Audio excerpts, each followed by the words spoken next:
একটা ব্লগ নিয়ে চলে এসেছি আপনাদের সামনে। হাওড়ার ছোট্ট শহর বাগনান। তো বাগনান এই কয়েক বছরে অনেকটা ডেভেলপ করেছে এবং কিছুটা পিছিয়েও আছে। কোন দিকটা পিছিয়ে আছে, কোন দিকটা এগিয়ে গেছে সেটা আমরা দেখব। তো আপনারা আমার সঙ্গে থাকুন, আমার চ্যানেল বেঙ্গল ব্লগ 2.0, আর সাবস্ক্রাইব করে দেবেন আমার চ্যানেলটিকে, আর ভিডিওটা পুরোটা দেখবেন, এটা অনুরোধ রইল আমার তরফ থেকে। তো চলুন দেখা যাক।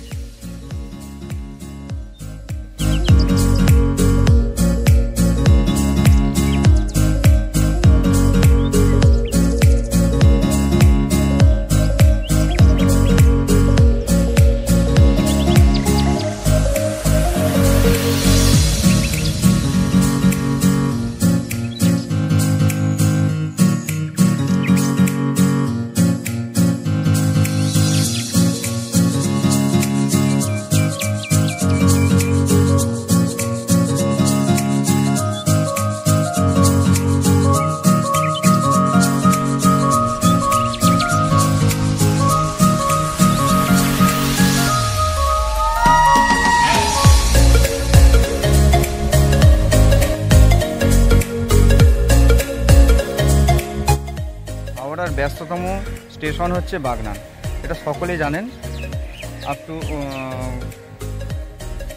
খড়গপুর পর্যন্ত।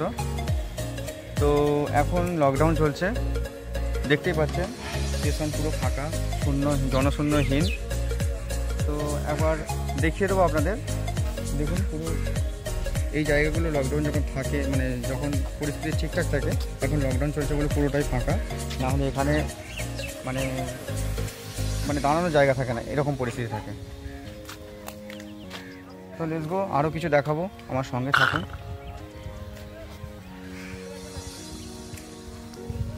দেখতেই পাচ্ছেন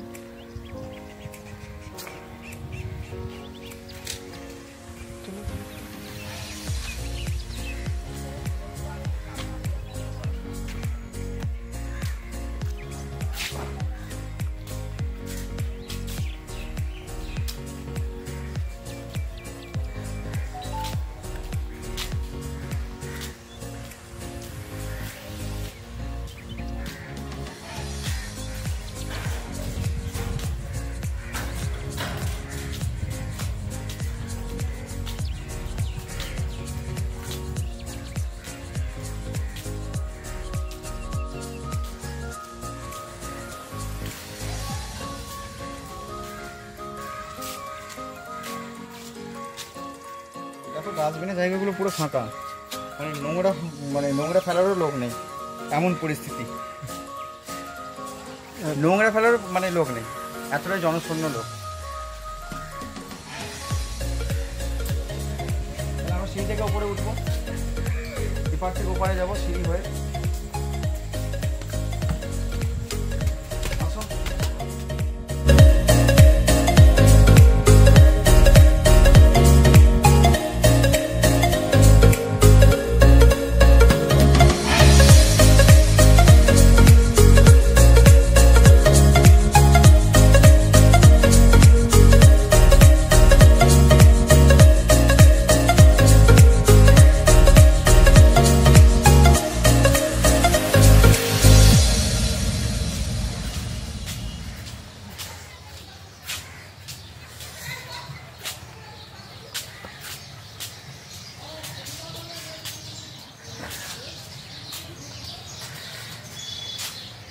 এই দিকটা কিছুটা দেখিয়ে দিচ্ছি আপনাদের, শর্টটা লোকেশনটা দেখুন।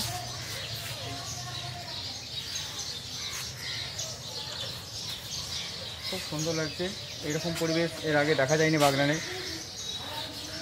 তো লকডাউনে আপনাদের ছবি করে দেখাচ্ছি, কিন্তু যখন লকডাউন কেটে যাবে তখন একটা ভিডিও করে দেখাবো এর যে কতটা ফাঁকা অবস্থায় কীরকম ব্যস্ততম, আর এখন কি অবস্থা সেটা দুটো দেখাবো। তো মাস্কের জন্য একটু অসুবিধা হচ্ছে, মাস্ক কিন্তু পরতে হচ্ছে, কিছু করার নেই নিজেকে বাঁচানোর জন্য। তো তার ফাঁকেও কিছুটা নামিয়ে নিয়েছি। হ্যাঁ,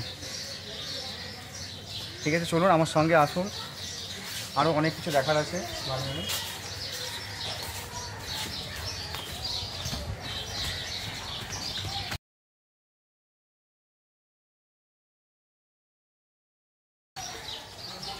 আমাদের কোল্ড ড্রিঙ্কিং ওয়াটারও আছে, কোল্ড ড্রিঙ্কিং ওয়াটার, ঠান্ডা জল। কিছুটা হাতে মুখে মেখে দিচ্ছি।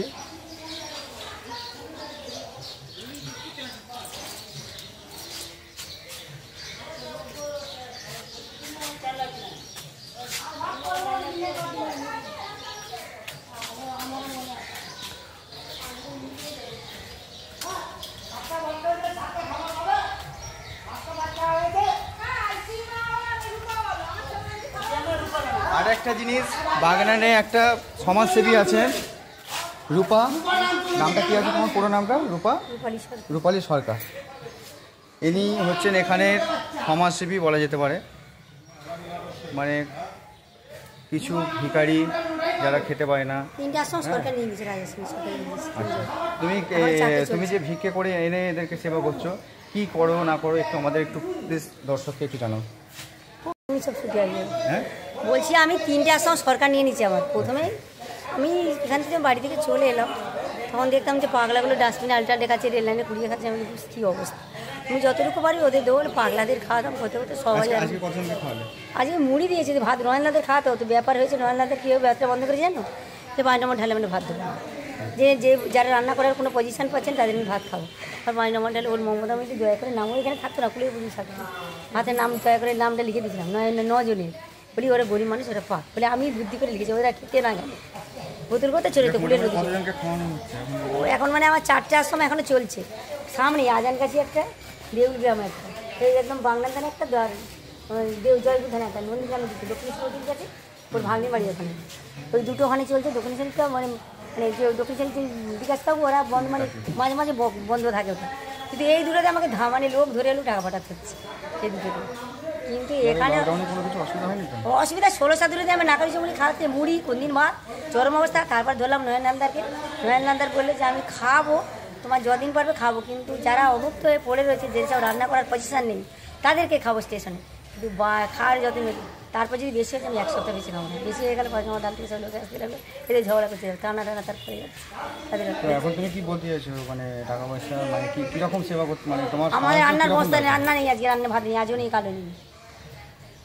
মুড়ি দিয়েছিলাম, আবার মুড়ি দিয়ে গেলে একটা পাঠিয়েছি। হ্যাঁ, আমাদের ভাতের দরকার, এখন এখানে 50 জন হয়ে যাবে।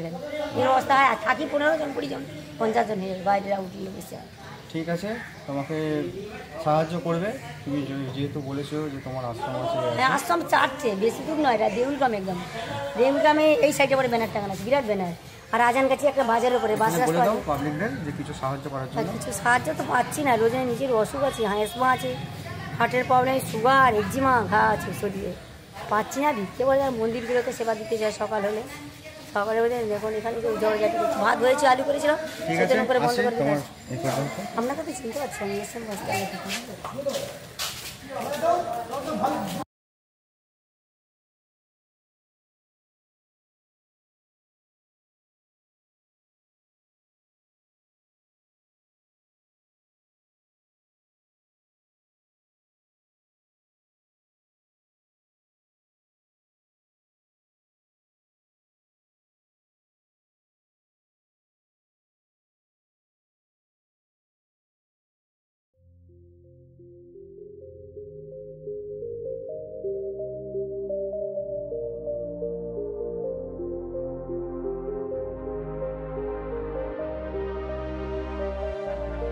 আমরা এখন বাস স্ট্যান্ডের দিকে যাচ্ছি। অ্যাকচুয়ালি এটা নতুন বাস স্ট্যান্ড, এর আগে একটা পুরনো বাস স্ট্যান্ড ছিল।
এটা হচ্ছে আমাদের বাগনানের সব থেকে বড় চপের দোকান। সব রেডি করছে।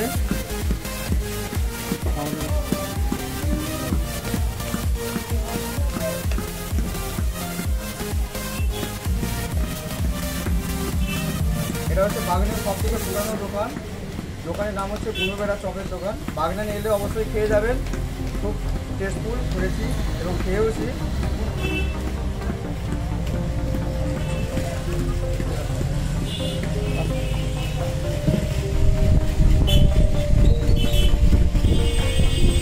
লকডাউন চলছে, তারপরেও মানে চপ দাদা, চপ কী আইটেম বানানো হয় সেটা একটু বলুন। বেগুনি আছে, ফুলি আছে, তিনটে আইটেম।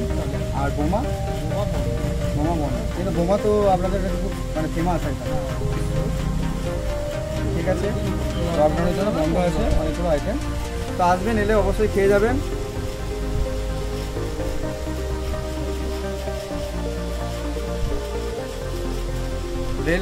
রেল স্টেশন থেকে নেমে সামনেই একদম গুনুবেড়া চপের দোকান, বললে যে কেউ দেখিয়ে দেবে। আসবেন, খাবেন, আরও অনেক কিছু দেখাবার আছে, নেক্সট ভিডিও দেখাবেন।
আমাদের বাগনানে কিছুটা সৌন্দর্য আপনাদের কাছে তুলে ধরছি, যেটা অনেকটা কেরলের মতো হুবহু দেখতে। তো আপনারা দেখুন বাগনানের সৌন্দর্য, সবুজের ছটা ছড়িয়ে পড়েছে।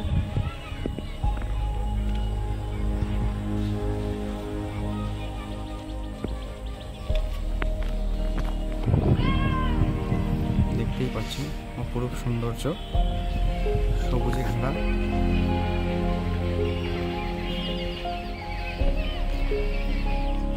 আকাশটাও অন্ধকার ঘনিয়েছে, মেঘে আচ্ছন্ন, বৃষ্টি নামবে নামবে হচ্ছে। তারই মাঝে একটু আপনাদের কাছে বাগনানটাকে তুলে ধরছি।